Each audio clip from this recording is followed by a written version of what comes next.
मैत्रिणींनो, मी अनुपमा's किचनमध्ये आपले स्वागत करत आहे। तर आज आपण बनवणार आहोत कुरकुरीत वेज लॉलीपॉप। तर आता आपण पाहूयात वेज लॉलीपॉप कसे बनवतात ते। त्यासाठी लागणारे साहित्य इथं मी घेतला आहे 2 चमचे मैदा, 2 चमचे कॉर्नफ्लॉवर, 2 चमचे तांदळाचं पीठ, काश्मीरी मिरची पावडर, शेजवान चटणी, लिंबाचा रस, मीठ आणि हा लाल कलरचा रंग घेतला आहे। हा ऑप्शनल आहे। हा फ्लावर घेतलेला आहे, तो मी गरम पाण्यात मीठ टाकून 2 मिनिटं शिजवून घेतलेला आहे।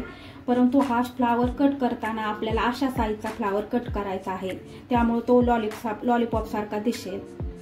आता आपण एका मोठ्या डिश मध्ये 2 चमचे मैदा घेऊया, 2 चमचे मैदा घेऊया, 2 चमचा कॉर्नफ्लॉवर घेऊया, 1 ते 1.5 चमचा तांदळाचं पीठ घेऊया, काश्मीरी मिरची पावडर, मीठ, लिंबाचा रस आणि हा लाल कलरचा कलर घेतलेला आहे। आता याला आपण चांगलं मिक्स करून घेऊया।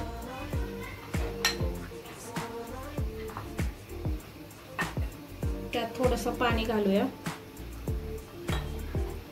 पाणी घालून हे चांगलं मिक्स होईपर्यंत ह्याला फेटून घेऊया,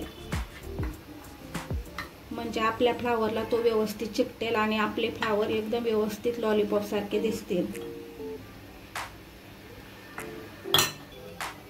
आता ह्यामध्ये 1 चमचा आपण शेजवान चटणी टाकूया।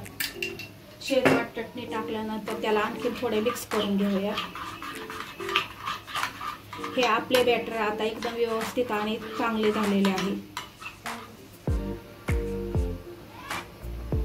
आता ह्यामध्ये आपण फ्लावर व्यवस्थित बुडवून घेऊया।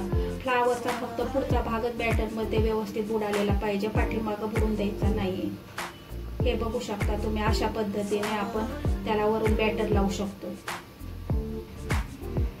आता हे फ्लावर मी तेलामध्ये टाकत आहे। आपलं तेल एकदम व्यवस्थित गरम झालेलं आहे।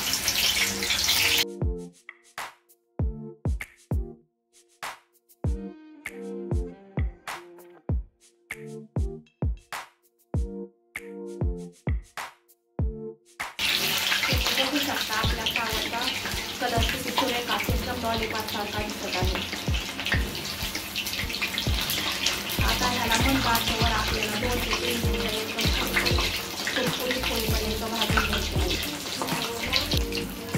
आपल्या फ्लावरला बघा आता एकदम लाल कलर आलेला आहे। आता ह्याला आपण एका ताटामध्ये काढून घेऊया। अशा प्रकारे आपले वेज लॉलीपॉप तयार आहेत। तुम्ही पाहू शकता ते किती कुरकुरीत झाले आहे आणि आतपर्यंत शिजलेले आहेत।